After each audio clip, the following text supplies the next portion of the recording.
Bem-vindas.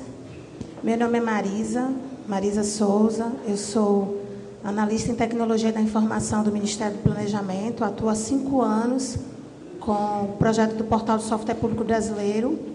E a gente vai apresentar para vocês aqui hoje sobre o que é esse novo portal, né? Como é que ele está sendo construído, o que é que a gente tem feito. A gente vai apresentar para vocês. Eu estou aqui com outros colegas, né? Vou pedir para eles se apresentarem. Né, os colegas, uma outra colega do Ministério também do Planejamento. Será uma apresentação de 4 mãos. Né? Nós, do Ministério, na verdade 2, né? Ministério do Planejamento e a Universidade de Brasília. Né? Então, peço para os colegas se apresentarem para vocês conhecerem.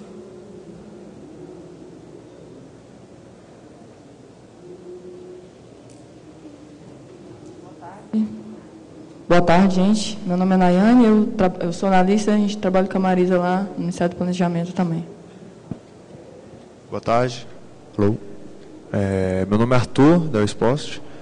Eu faço parte da equipe técnica de desenvolvimento do novo portal do software público brasileiro e represento aqui, junto com o professor Paulo, a equipe de engenharia de software da UNB, que está desenvolvendo o novo portal do software público. Então, sou Paulo Meirelles, por parte da UNB, eu venho coordenando aí no último 1 ano e meio a parte técnica, né, da evolução do portal do software público, junto com o Ministério. Bom, a ideia é apresentar para vocês como é que esse projeto está sendo construído.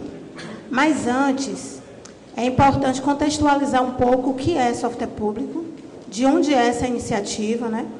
O software público brasileiro ela é uma iniciativa do Ministério do Planejamento, da Secretaria de Logística e Tecnologia da Informação. Onde é que nós estamos lá na Secretaria? Nós estamos no Departamento de Governança e Sistemas de Informação, na coordenação de sistemas de informação. É lá que é responsável, essa coordenação é responsável por esse projeto.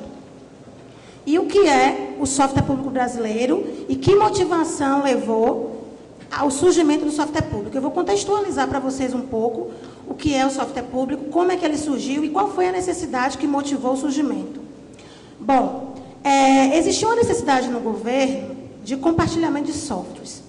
A gente precisava compartilhar softwares, não tinha como compartilhar softwares livres, softwares, né, públicos para a sociedade, devido a uma série de problemas. O primeiro grande problema era a falta de compartilhamento de software entre órgãos do poder público.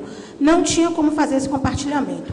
E desde 95, de acordo com a ABEP, que é a Associação das Entidades Estatuais de Tecnologia, Informação e Comunicação, desde 95 existiram inúmeras tentativas de compartilhar software, mas todas sem sucesso. Por quê? Porque essas motivações de compartilhar software e todas sem sucesso. Primeiros problemas, existia uma grande dificuldade em encontrar um modelo de licenciamento de software que atendesse a vários perfis, a vários, vamos chamar de vários perfis envolvidos, né? Tanto a sociedade em geral, prestadores de serviço, o mercado, os órgãos públicos e os usuários finais. Então, assim, existia uma demanda, uma grande necessidade, mas não existia um modelo de licenciamento que pudesse abrigar isso. Existiam outras questões de ordem técnica e administrativa também. E, em 2005, existiu o primeiro movimento de disponibilizar software. Foi junto com o Ministério do Planejamento, junto com a DataPrev, que solicitou o primeiro software público, que foi o CACIC, que é o inventário de hardware e software.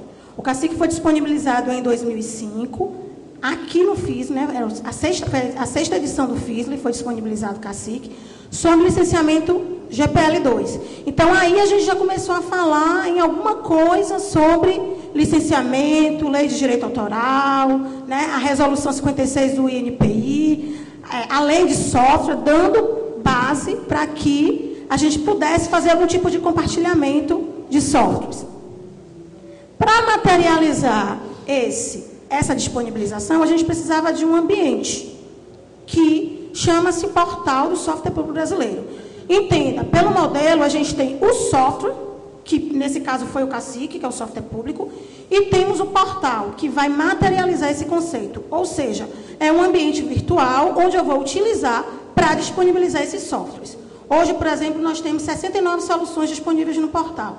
Mas qual era a ideia? A ideia é eu conceber um modelo que dê base para isso e disponibilizar um portal que possa ser utilizado por por essas comunidades virtuais. Então, esse portal, ele vai ter uma série de serviços que vai promover o compartilhamento e o desenvolvimento colaborativo dos softwares. Vamos fazer um pequeno resumo aqui, então, nesse caso, do que tornou-se, depois, em 2011, a gente lançou a Instrução Normativa 1, do Ministério do Planejamento, que justamente vem dar base a esse processo e modelo de disponibilização de software. Então, o que é o software público? Né? O software público é um tipo específico de software que adota um modelo de licença livre, como eu falei para vocês. Hoje é a GPL2, mas a gente já está trabalhando na reformulação dessa instrução normativa para ampliar o número de licenciamento o número de licenciamento para a gente conseguir abrigar mais soluções. Né? Então, ele tem um modelo de licença livre para código-fonte, tem a proteção da identidade original, que isso quem dá esse poder para essa proteção de identidade original, a própria lei de direito autoral, a lei de software e o registro no INPI. E a gente também tem uma licença pública de marca, que visa o quê? Visa também trazer essa proteção de identidade original entre o nome, a marca, o código-fonte, a documentação e os outros artefatos. Porque o código-fonte a gente trabalha com a lei de direito autoral, a própria lei de software. Mas a LPM, que foi uma licença criada pelo próprio Ministério, dá essa base também para outros artefatos, inclusive a logomarca. E ele é disponibilizado na internet, como eu falei, num ambiente virtual público, que é o portal do software público brasileiro. Então, isso, na verdade, só foi para contextualizar um pouco para vocês entenderem como surgiu esse portal do software público, que a gente vai falar agora na evolução e os motivos, toda a motivação que gerou com que hoje a gente está trabalhando nessa evolução. Então, assim, a gente começou o portal, ele foi disponibilizado em 2007, né? E a gente tem, até hoje, 2005, a gente ainda tem essa versão do portal. O que é esse portal? Ele foi desenvolvido, né, um framework chamado OpenACS, com a linguagem TCL/TK, e a gente também tinha repositório centralizado, que é o SVN, e o controle de tarefas com o Track. A gente tem comunidades, alguns serviços, fórum, lista de discussão, não, desculpa, fóruns, nós temos também chat, nós temos questionários, nós temos uma série de serviços no portal. Só que a gente tinha uma grande dificuldade em continuar mantendo esse portal. Por quê? Primeiro, o framework foi descontinuado em 2009. Então, a gente tinha uma série de problemas para conseguir evoluir. Segundo, dificuldades com desenvolvimento colaborativo, porque a gente utilizava o SVN, que é o repositório centralizado. Então, outra dificuldade. Mais dificuldade, catalogação ineficiente dos softwares. A gente não tinha o básico, que é uma lista de softwares categorizados. Então, a gente tinha uma relação gigante de softwares que, para qualquer usuário buscar, tinha maior dificuldade. Então, a gente não conseguia evoluir devido a todos esses problemas e a gente gasta muito tempo fazendo manutenção desse software. A partir daí, surgiu realmente a necessidade da gente fazer um projeto de evolução. A colega vai continuar aqui falando de outros problemas e a gente vai entrar no portal para mostrar para vocês como é que está.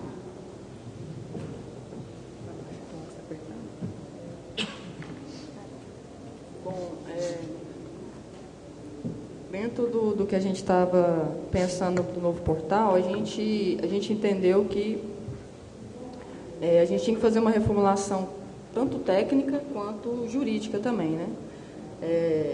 Dentro do modelo de software público, a gente está fazendo algumas ações de estudo de licenças para aumentar o leque de licenças aceitas pelo portal, né? Hoje a gente aceita somente a GPL versão 2, né, em português, e a gente está agora no processo de estudo, fazendo avaliação das outras licenças livres que nós temos aí, e definindo algumas regras, alguns requisitos que a gente acha que é importante aceitar dentro do portal para facilitar a entrada de novas soluções e até fomentar a disponibilização de novas soluções lá dentro, né? Isso está em andamento, né? A gente abriu uma consulta pública agora no primeiro semestre, perguntando para os usuários o que eles achavam em relação às licenças possíveis, né? E a gente está consolidando isso, o que o pessoal colocou lá, e a gente está fazendo alguns estudos internos também E tudo isso vai entrar como insumo para a nova versão da instrução normativa que rege o portal do software público, né? E aqui tem algumas justificativas que a gente está para poder fazer essa versão nova do portal. Esse trabalho começou desde 2013, né? Em 2013 a gente parou para desenvolver um portal novo, né? Reformular mesmo o portal, não só o portal como todo o modelo. Aí só que a gente pensou, não, a gente tem que ouvir quem usa o portal, né? Então vamos bolar uma estratégia de participação social, né? Que todo mundo consiga opinar, ser ouvido, e não só a nossa coordenação lá, a coordenação do portal, das rédeas do que vai ser desenvolvido. Então a gente colocou essa participação, foi feita em 4 etapas, né? A primeira etapa foi online, a gente abriu uma ferramenta de ideias na internet, que ficou aberta em janeiro, no mês de janeiro de 2013, em que qualquer um conseguiria colocar lá suas proposições, suas ideias, o que as pessoas achavam importante ter no portal, né? A gente consolidou, a gente recebeu muitas ideias, a gente consolidou e chegou ao número de 110 ideias que a gente pegou. A partir disso, a gente usou como insumo, essa listagem, e a gente fez alguns encontros presenciais com a sociedade lá em Brasília. A gente fez 2 encontros, 19 e 21 de março, e todo mundo foi convidado do portal, e a gente fez algumas dinâmicas também para captar interações e possíveis funcionalidades que seriam interessantes de estar lá, né? Para entrar na nova versão, né? E a etapa 3, a gente fez algumas reuniões com a administração, com o governo, né? A gente chamou os órgãos e ouviu deles também as expectativas em relação ao modelo do software público. Isso tudo serviu de entrada, de insumo, tudo isso que a gente coletou, a gente consolidou e serviu como insumo para a última etapa, que é o termo de cooperação. A gente assinou um termo de cooperação com a UNB, a Universidade de Brasília, em novembro de 2013, que é o que está vigente até hoje, que é os alunos e o pessoal lá da equipe do Gama, da faculdade do Gama, que está desenvolvendo esse portal, né? Aí, assim, eu trouxe aqui essa ferramenta que a gente colocou na internet para o pessoal colocar as ideias, também tinha como fazer votação, né? O pessoal votou e a gente elencou aqui as ideias mais votadas, né, na época. E a gente elencou aqui 10 ideias. Eu coloquei aqui para ilustrar que muita gente fala de participação social, né, mas e na prática, né? O que o pessoal tá pedindo, tá sugerindo, está sendo realmente feito, né? Então a gente trouxe aqui para vocês, dessas 10 ideias aqui, ó, eu vou passar. Repositório de código com acesso público. A versão antiga do portal o acesso aos repositórios era feito mediante cadastro e você teria que estar participando da comunidade para ter acesso ao código, né? Na versão nova, você já consegue ter esse acesso. Você só precisa do seu cadastro se você quiser interagir diretamente com os projetos, né? Então, essa já foi atendida.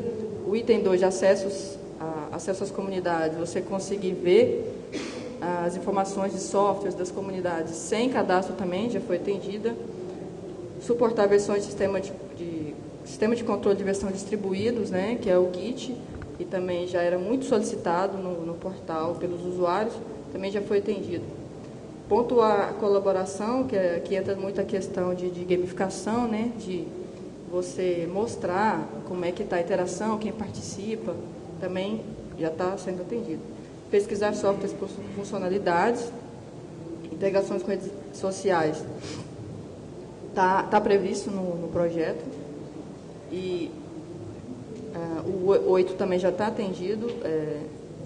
O 9 e o 10 a gente está desenvolvendo agora, na release agora, e vai estar disponível, já vai estar disponível agora em setembro essa parte de feedback, né, do pessoal, dos usuários conseguirem colocar lá a sua opinião de se esse software é bom, o que eles estão achando daqueles softwares, né. Então, assim, eu trouxe isso aqui para ilustrar que realmente o que a gente ouviu, né, e não só essas, mas todas as outras que estão lá que a gente viu, que o pessoal pediu mais. Então, e a gente entende também que é importante a gente estar desenvolvendo, estar entregando. Aqui também, só para ilustrar, esse aqui é um mapa mental que a gente fez baseado num desses encontros, né, e que a gente usou também como insumo para elencar as funcionalidades desenvolvidas, né, que vão ser desenvolvidas. Aqui é uma definição do o que é, o que vai ser esse portal, o que é, né, e o que será esse portal novo, né.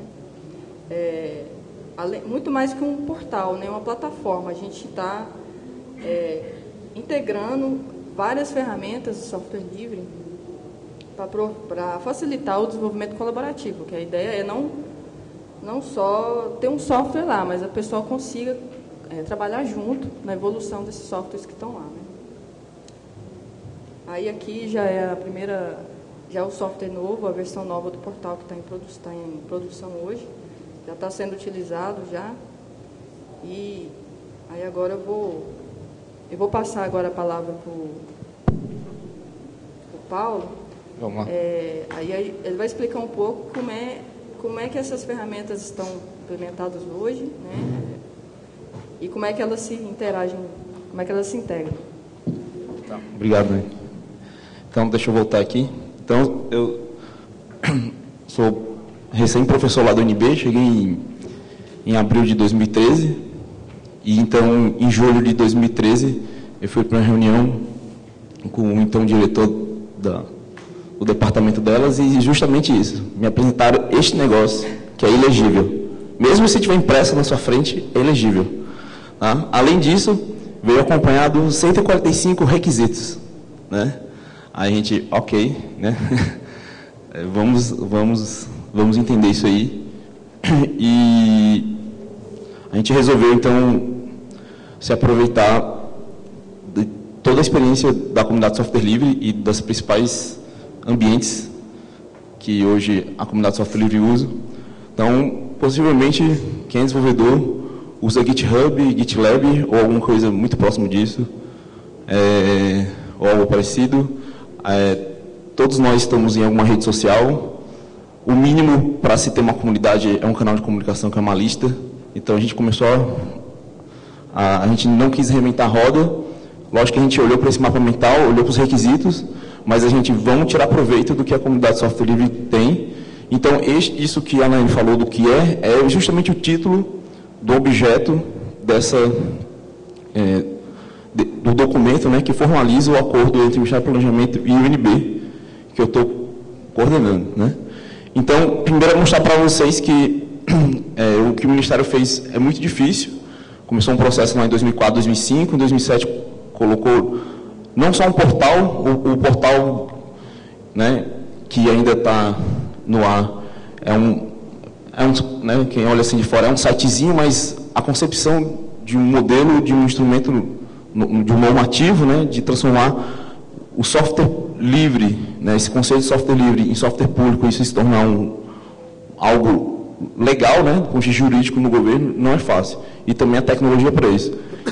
Então, um ano e meio depois da UNB estar envolvida nisso, que de fato a gente começou o desenvolvimento em janeiro de 2014, a gente chega nesse cara aqui. Você também vai olhar e vai falar assim, ah, legal, vocês fizeram um sitezinho, né?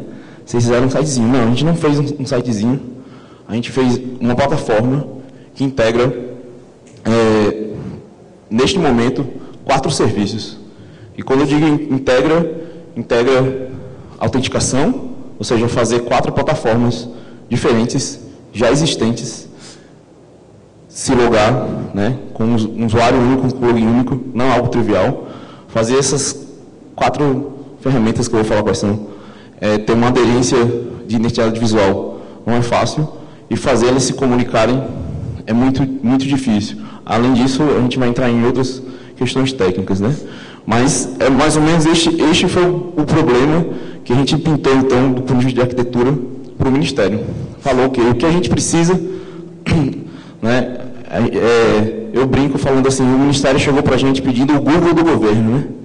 É um serviço que você se loga e você tem lá seu Google Code, que não existe mais, mas o Google Code, você tem lá um serviço Google Plus, que é a rede social, e você tem o Google Groups, e você tem, né? E tudo bonitinho, com a interface. Era isso que o governo precisa e queria, porque a gente não...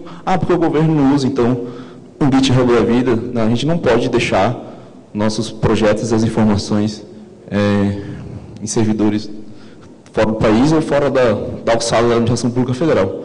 A gente realmente necessita ter essa infraestrutura dentro do governo por N questões, né? Então, a gente precisa de obviamente, uma camada de integração de interface, uma camada de autenticação, de um sistema de identificação de buscas, né? E por baixo dele, então, a gente precisa, né, das aplicações. Então, eu preciso fazer uma gestão mínima aí do meu projeto, né? Preciso de um Forge, né, esse ambiente de desenvolvimento colaborativo, que no nosso caso é o GitLab, né? Quem usa GitHub é legal, sem dúvida é o melhor ambiente para você colocar seu código colaborativo, mas ele não é livre. Não tem como eu pegar o GitHub e instanciar, né? Então, tem o GitLab. GitLab é algo muito próximo aí do GitHub. Precisamos de uma plataforma de rede social integrada a isso, porque o usuário, né, não dá para a gente pensar que o usuário final, ainda mais os gestores do governo, o pessoal que trabalha lá, vai ficar usando direto um GitLab da vida, né? Eu preciso ter a camada, né, social em que permita a interação do usuário final, onde vai disponibilizar documentação, onde vai disponibilizar informações, onde ele vai realmente encontrar a comunidade, né?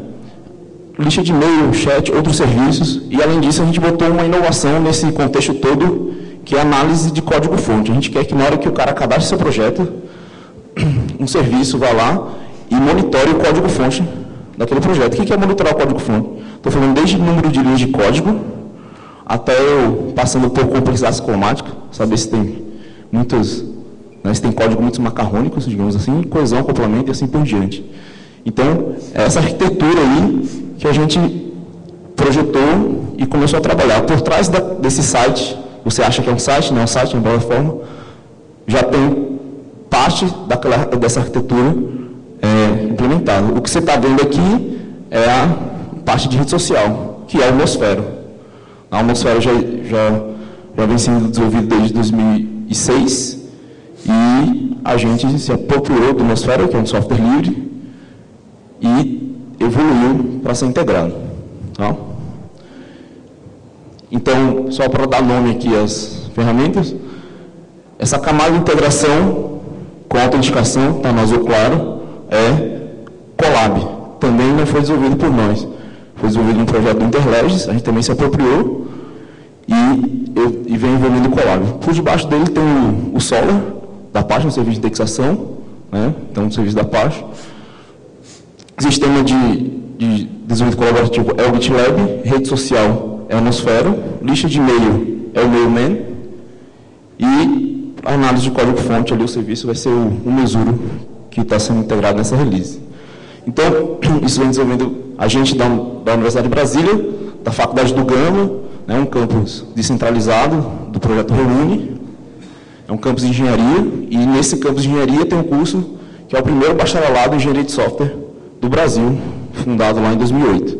A USP, através do Centro de Competência Software Livre, é parceira do projeto, tem mestrandos trabalhando com a gente, via o professor Fábio conosco e o próprio Ministério do Planejamento. Então, só para vocês terem ideia de como a gente está construindo rapidamente, são 35 pessoas envolvidas, para vocês entenderem que a gente está aplicando bem o dinheiro.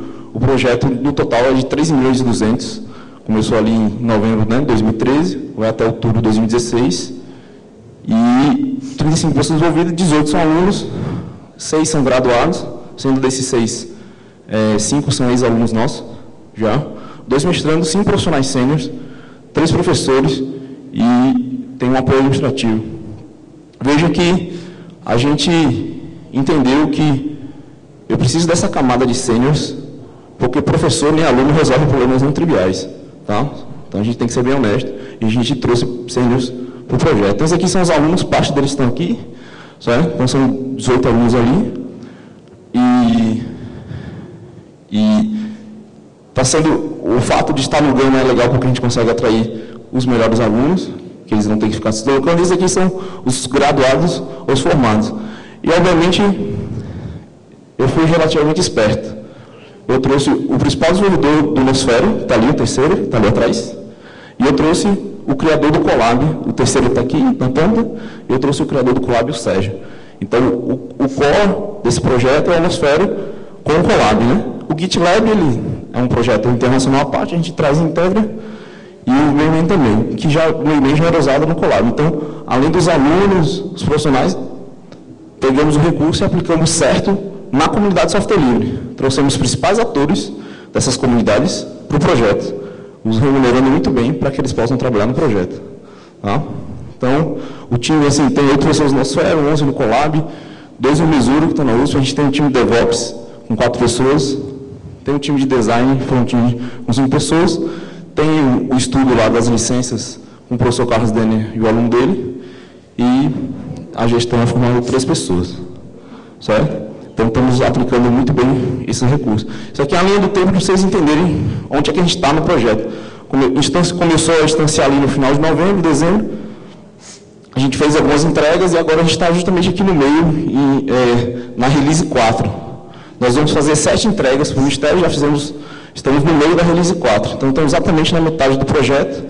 E justamente na metade do projeto, a gente colocou em produção.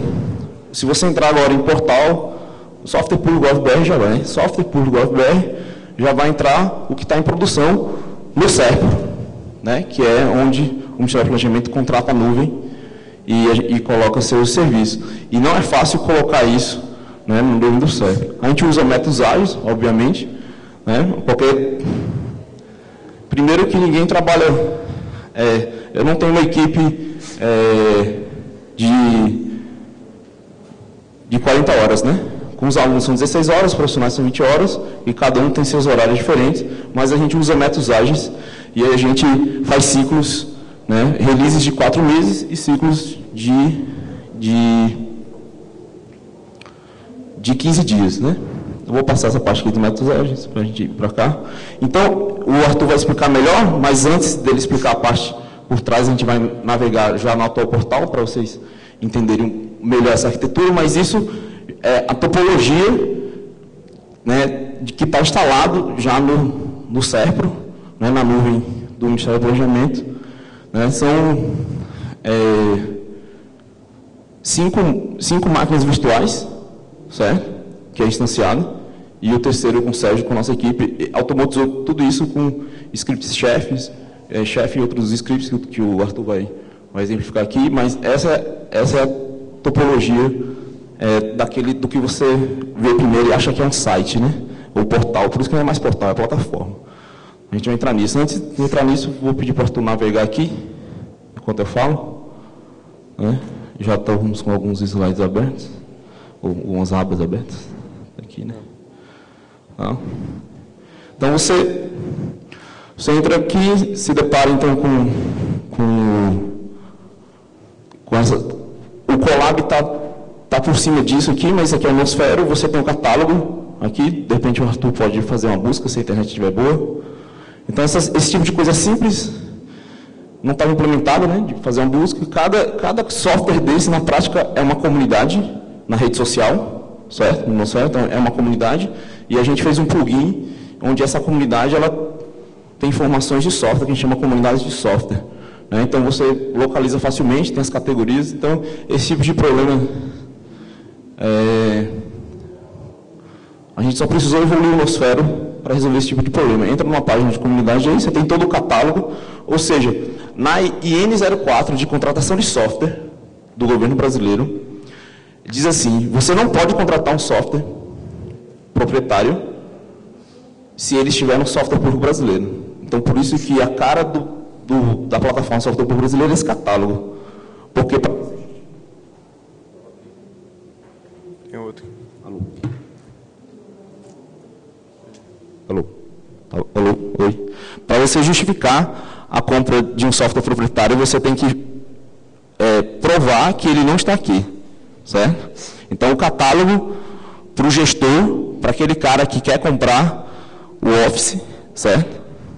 Vai ter que falar que o LibreOffice não está aqui, e de fato ele não está aqui. Por que o LibreOffice não está aqui? Por causa da licença. Por isso que a gente está fazendo estudo de licença, para que a comunidade do LibreOffice do Brasil possa falar assim, eu quero colocar o LibreOffice no portal Software Público Brasileiro. Aí todo cara que inventar de comprar licença Office vai ter que justificar muito bem por que ele está comprando licença do Office. Vocês entenderam?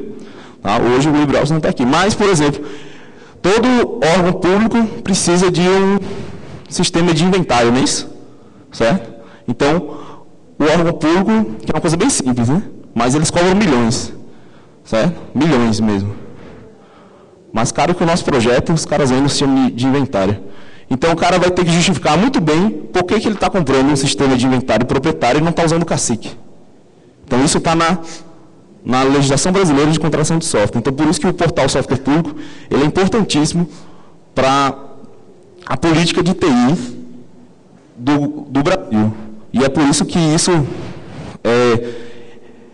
esse projeto é do Ministério do Planejamento. Tá? Não é Ciência e Tecnologia. É Ministério do Planejamento porque isso tem a ver com política pública de contratação de software e também compartilhamento de tecnologias, né, softwares públicos para o governo. Então, essa é uma comunidade, essa é a Nosfera e o Colab fazendo o proxy reverso disso tudo. Então, ok, então é aí que o usuário vai achar onde baixar, vai achar a documentação, beleza. É uma comunidade de uma rede social técnica, ok? Aí ele quer se envolver mais, né? Então, o usuário, o Arthur não está logado, não estou logado, acha livremente, abertamente as informações, etc. Do lado já está aberto para logar. Então, é que o Colab faz esse gerenciamento aí para logar. Vamos ver se loga, normal. E a partir daí,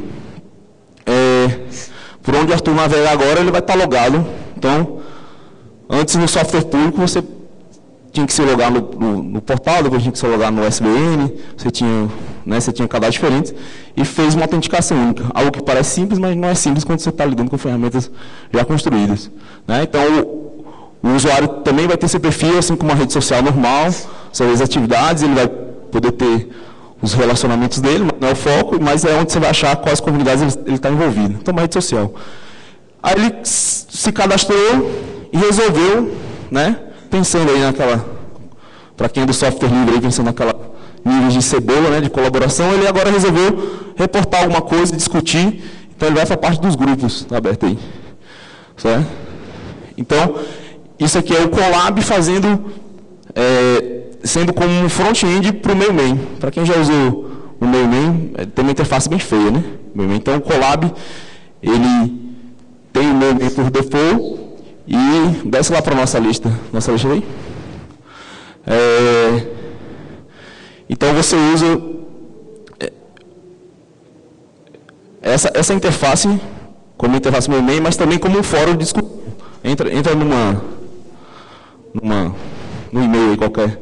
Então, você pode interagir via interface, que é responsiva, né? Ou seja, você consegue abrir no celular aí, ou também via seu e-mail. Então, você começa a participar de fato. Então, é uma coisa bem simples, né? Eu tenho a página, tenho a comunidade, e eu vou começar a participar de fato, eu vou para a lista de discussão. É assim que todo mundo começa a colaborar com o projeto, né? Com qualquer coisa, né? Você começa a interagir com pessoas. Então, você pode responder aqui, você pode responder pelo seu e-mail, e vai estar tudo indexado aqui pelo Colab, certo? Tudo indexado pelo Colab. Ok? Então, isso é a parte do Colab com o Mailman, certo? E então, se depois que você começou a interagir com a comunidade, você pode começar... Está aberto do lado, acho que o nosso.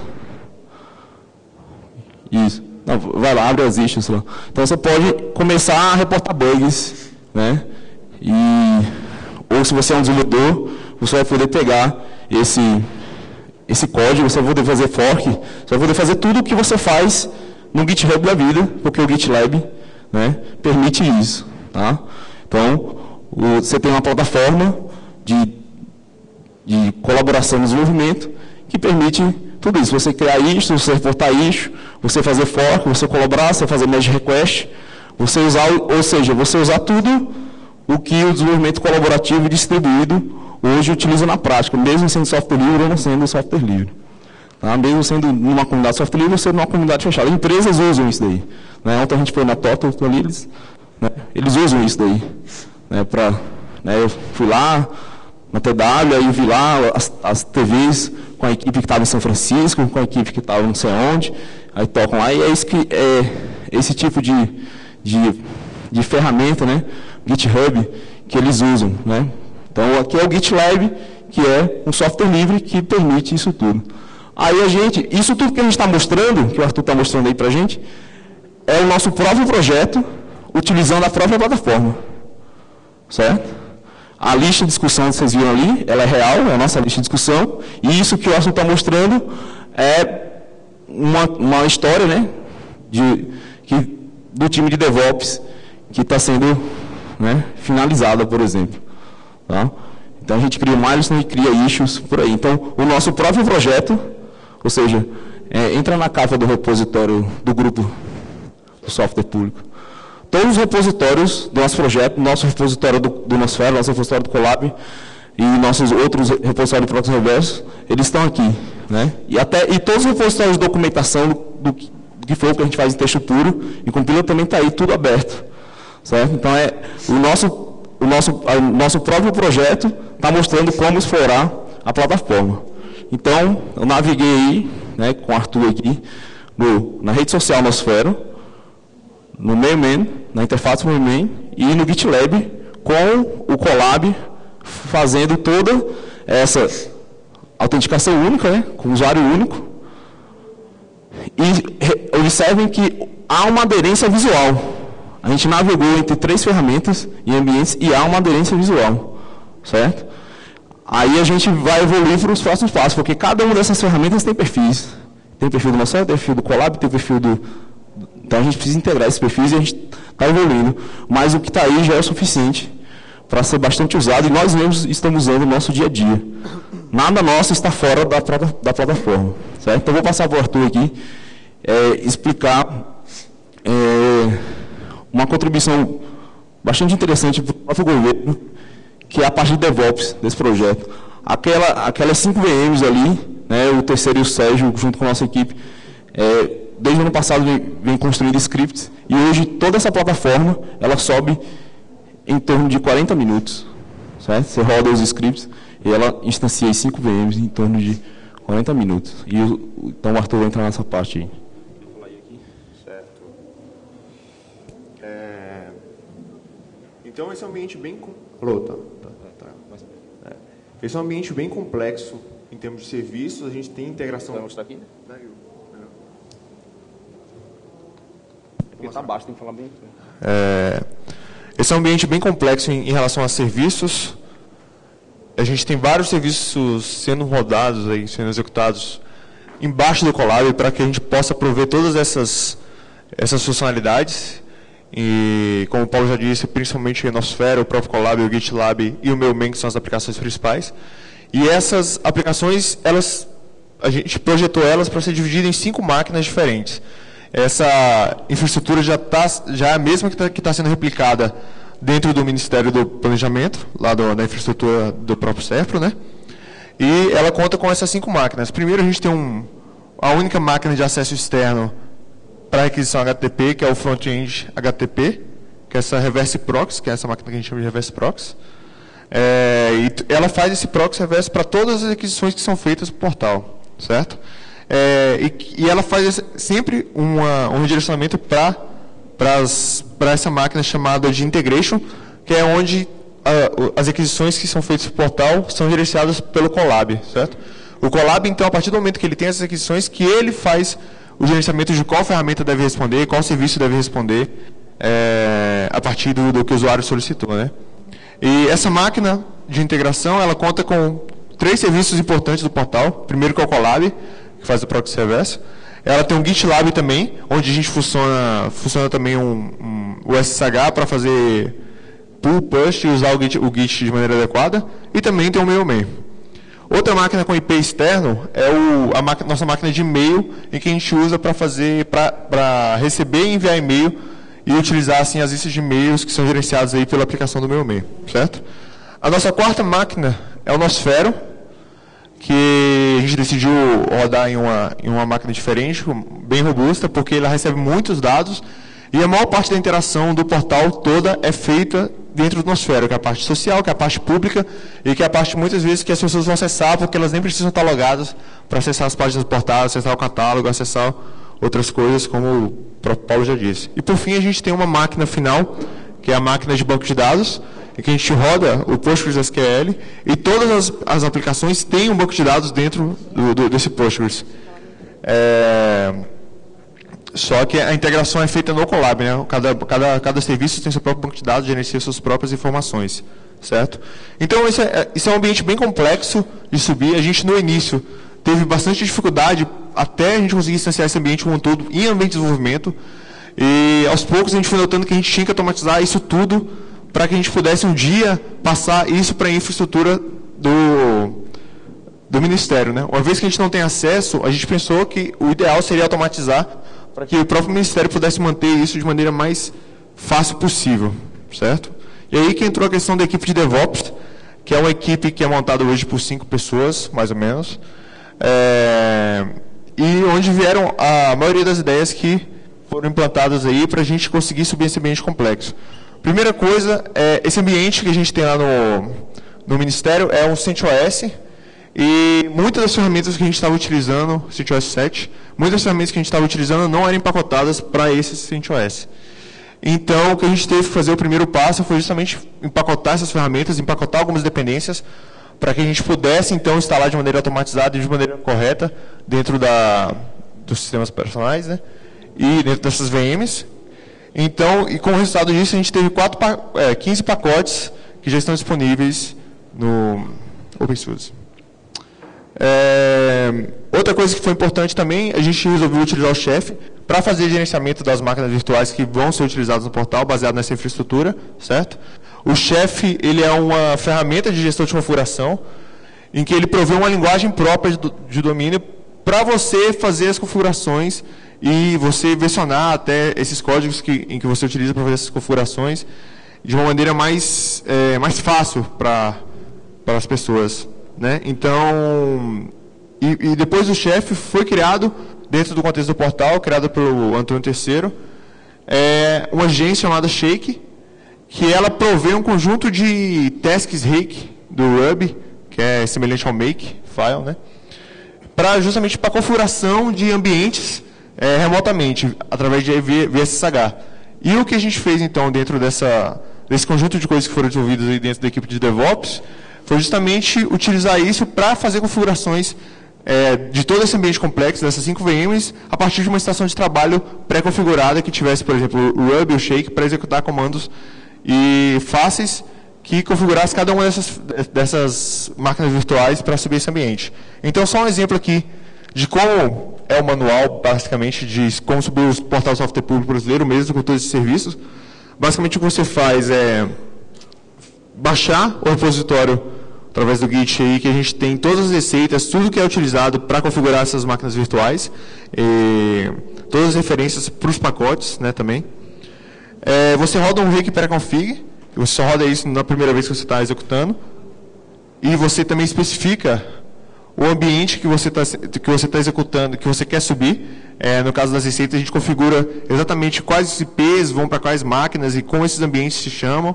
E assim a gente consegue, através desse comando aqui, dessa variável SPBenv, a gente consegue subir em diferentes máquinas. Então, hoje a gente tem ambiente de desenvolvimento, homologação e produção, e todos são executados da mesma maneira, né? E, por fim, o Rake Converge, que ele vai, em cada uma das máquinas que a gente apresentou, rodar todas as receitas relacionadas àquela máquina, configurar tudo que é necessário, inclusive o firewall, etc. Baixar todas as ferramentas nas suas últimas versões e subir esse serviço para que esse serviço possa ser executado. E outro exemplo também de outras tasks que temos aí dentro dessa infraestrutura é o Rake Backup, onde você coleta todos os backups de todas as ferramentas que a gente tem dentro do portal, de maneira bem rápida e fácil, ou seja, bem tranquilo de fazer um backup. E ela traz, como você executa isso da sua estação de trabalho, o Rake Backup traz o backup para a estação que você está. E o Rake Restore, ele pega justamente um arquivo de backup que foi gerado através dessa mesma task de Rake Backup e envia e restaura todos os dados que é dentro de uma aplicação que já está rodando aí do software público, né? E é assim que a gente consegue gerenciar esse ambiente complexo de DevOps. Abre o repositório. Aí, só para... Por que o Arthur falou assim, é CentOS? É CentOS porque a infraestrutura deixa eu ir para cá. A infraestrutura do Cefro, né? Ela é Red Hat, né? Então ela provê para o ambiente de desenvolvimento e os ambientes que não estão debaixo do contrato com a Red Hat, CentOS. Certo? Então a gente homologa tudo, né? O ambiente de desenvolvimento de teste e de homologação é todo CentOS. Inicialmente, em produção também é CentOS. Aí, quando um projeto, né, do governo precisa de algo mais, né, que precisa ter contratos, né, aí eles têm um contrato com a Red Hat, eles colocam em ambiente de Red Hat. Então, quando esse projeto precisar ir para o ambiente Red Hat, ele já vai estar totalmente homologado. E isso que o Arthur mostrou, toda a parte, entra no repositório mesmo, onde estão esses scripts, ele está também público, né, livre, né, sob licença livre, e no próprio repositório da plataforma, certo? Que o terceiro começou a desenvolver isso desde setembro do ano passado para cá. Então, por exemplo, você pode muito bem, por exemplo, eu apresentei esse projeto na UNB e falei assim, vamos botar no UNB e essa plataforma chamando o UNB Lab, porque aí todos os projetos que são desenvolvidos na UNB podem ter essa sua própria rede de desenvolvimento. Então, o Cefro tem algo parecido, que ele tem você.cefro, mas o Cefro, uma empresa interna, pode, né, pegar todo esse nosso trabalho e subir sua própria plataforma. Qualquer coisa lab, qualquer coisa, sua plataforma interna de desenvolvimento que vai prover tudo isso na sua intranet, mesmo sendo rede fechada. Então, o que a gente fez para o software público, ela pode ser usada por qualquer outra instituição que precise de um ambiente colaborativo desse, de desenvolvimento, provendo colaboração no código, colaboração na comunicação e assim por diante. Então, por isso que a gente teve esse cuidado de não forcar as ferramentas, né, não fazer fork, não fazer nenhum Frankenstein e automatizar tudo de forma que, independente do projeto de software público, essas tecnologias possam ser usadas por outros, né? E, então, o próprio CCSL USP, que é um centro de competência software livre, pode muito bem ter a sua instância dessa plataforma e prover seus ambientes, né? Tá? Então, tudo que a gente fez é livre e está disponível já, desde sempre, na própria plataforma de software público, que você pode distanciar se a sua instituição precisar, ou você pode colaborar. E a gente colocou em produção de fato, né, semana passada, lá no Ministério, junto com a equipe do Ministério, e esperamos aí que a gente comece a receber os feedbacks, porque a gente tem um pouco mais de um ano dessa espero que seja a primeira rodada, né, do termo de cooperação, para que possa evoluir. A gente está na metade do caminho, mas essa metade do caminho já foram vários e bons passos para essa evolução do portal Software Público, que é um projeto que foi concebido há 10 anos, mas agora teve a oportunidade de evoluir e aderir o que realmente está sendo usado pelas comunidades de software livre e por empresas, no geral, em especial empresas ágeis. Já aportou aí. Tinha mais uma coisa para falar? Não, só finalizar aí. Acho que pode deixar para... Então, abrir para perguntas, né? Tá? Acabou o tempo, mas pode ter uma ou duas perguntas, não tem problema. Pergunta... Tem microfone para pergunta? Esse aqui, agora.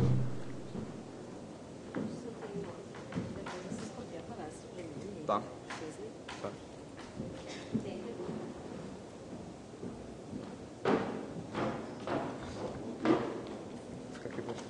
Sim, já acabou a bateria. Esse aqui vai? Não vai. Tem que... Boa tarde. Tem que falar bem pertinho. Boa tarde, tudo bom? Bom. Cara, são 3 perguntas bem pontuais. Vocês têm um controle já de quantos acessos diários tem, mais ou menos, no portal? Tem um... Tá funcionando agora. Tem um... ela pode dar a estatística do antigo, né? E do novo a gente botou semana passada justamente em produção e está lá um monitoramento. Né? A gente veio para o FISLE, não olhei. E do antigo tem algum número? A gente tem as estatísticas mensais, né? A gente tem a média mensal de 45, 50 mil acessos, visitantes, né? E 350 mil páginas visitadas por mês, né? Tem uma variação aí, mas nessa média aí. Certo. Vocês também têm algum controle sobre quais prefeituras que baixam e utilizam os softwares? Não, a gente... deixa eu explicar. O ambiente, assim, ele é totalmente livre, né? A gente... qualquer um consegue ir lá fazer o download e utilizar esse software sem necessariamente nos reportar. A gente tem dentro dessa versão que é usada até hoje, um espaço lá para os municípios, né? E a gente tem lá, acho que uns 4 mil usuários cadastrados lá, e o que o pessoal pode utilizar para ver quais versões pode ser utilizado para os municípios, né? E lá a gente tem também alguns casos de sucesso, né, que o pessoal reporta a utilização em prefeituras. A gente também, durante algum tempo, a gente até fez essa busca ativa mas é bem complicada, né? Muita prefeitura. Então, o que o pessoal reporta para a gente colocou lá nesse espaço, lá no 4CMBR, que tem lá no portal antigo. Isso seria bem interessante. Só um pouquinho, que a colega quer falar. O que a gente, complementando, o que a gente tem de novo nessa release, provavelmente até setembro, a gente já está desenvolvendo os casos de sucesso na nova plataforma. E a ideia é, além de termos pessoas reportando o uso daquele software, qualificando o software, dando estrelinha, né, usando a gamificação, dando estrelinha para aquele software, a quantidade de recursos que está sendo economizado e a quantidade de população que está sendo atingida com o uso daquele software. Então, a ideia é a gente ter por software a quantidade de recursos economizados e a quantidade de população, né, municipal, por exemplo, que está sendo atingida. A gente também vai ter... e a instituição, né? Nesse caso, o município que está sendo atingido. E a gente vai ter também, além dos casos de sucesso, nesse novo ambiente, a gente vai criar também a comunidade de municípios, né? Porque hoje a gente tem um 4CMBR, que é no portal antigo, mas a gente está em processo de migração de todos esses conteúdos para a nova plataforma. É isso que vai ficar legal depois, saber quais estão utilizando, está sendo bem utilizado o software. Está valendo a pena o investimento, por empresa, né? A gente vai ter, por município nesse caso, né? A gente vai ter que softwares ele está usando e qual a economia que ele está tendo e a quantidade de população atingida. Legal, é isso aí. Deixa eu só complementar. A gente está desenvolvendo uma funcionalidade que é relato de uso. Então, a gente espera, com uma amostra estatística, obviamente, mapear isso, né? Não vai estar para saber o número absoluto, mas a gente espera, com feedback, com a amostra estatística, ter essas informações e até estipular um valor em economia gerada. Então, por exemplo, esse tipo de funcionalidade está sendo discutida. A própria Marisa respondeu ao nosso líder do time design em relação a essa funcionalidade no portal. Mais uma pergunta aí? Uma pergunta? Tudo certo? Ou? Só deixar um recado, então. Então, isso. Só um recado aí, a gente está tendo um espaço ali para a comunidade de desenvolvimento de software público. Quem tiver mais dúvidas ou quiser interagir, conhecer mais sobre o portal, pode ir lá. A gente vai estar aqui também amanhã, ali na área de comunidades. E por favor, curta a palestra também, se tiverem gostado aí no aplicativo do FISLE. Certo. Então, assim, esse é o portal antigo, né? Que você acessa, aqui tem um link para ele, e aqui é o novo, né, que já está em produção, e qualquer um, mesmo não sendo do governo, pode utilizar e colaborar. A gente espera que o governo faça um bom uso disso aí, e que possa abrir para a população, né, os resultados de projetos acadêmicos, de hackathons, etc., também possam vir para cá, e quem tem interesse que vire um software público, aí passe sim pelo processo legal para para se tornar um software público. Então, eu agradeço aí ao Obrigada. Ministério. Obrigada também aos alunos, né, que estão Obrigado aqui na aí pela frente, equipe. que é a equipe que realiza o desenvolvimento dessa solução. E obrigada a vocês pela presença também.